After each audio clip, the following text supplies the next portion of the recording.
We need more linear thinking at this point. Oh yes. Does that mean that we forget the intuition? Not at all. Does that mean we forget the oral tradition? Not at all. But it means then that while maintaining those traditions, we also must enhance other aspects of our personality. We want to look a bit at culture. What is culture? And we should ask this again. I admire Chancellor Williams very much, and I think the destruction of black civilization, of course, was a magnificent book, and I've said many times, though I think many people read it incorrectly, they read it as history, which it really is not per se.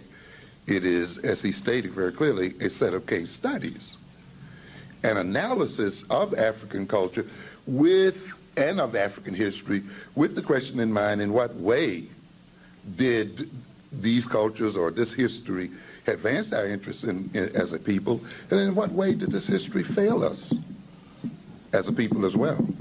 And we have to look at it that way. What were the problems represented by African cultures such that we permitted ourselves to be overrun by Europeans, and we find ourselves in the situation that we find ourselves tonight? Understand?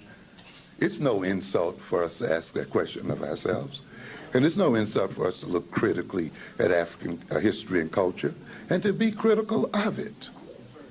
It is only through our being critical of our history and our culture that we can advance our interests as a people and survive as a people. Looking at the question, what is culture? Horton and Hunt said from their life experiences, a group develops a set of rules and procedures for meeting their needs.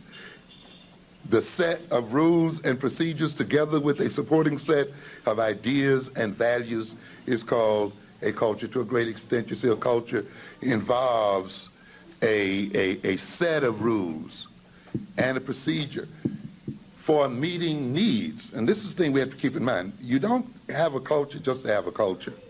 And you don't claim a culture just because it's a culture or just because it's African. The ultimate thing that culture must do is solve problems. That's why people evolve a culture. That's why culture comes into existence as a way of what?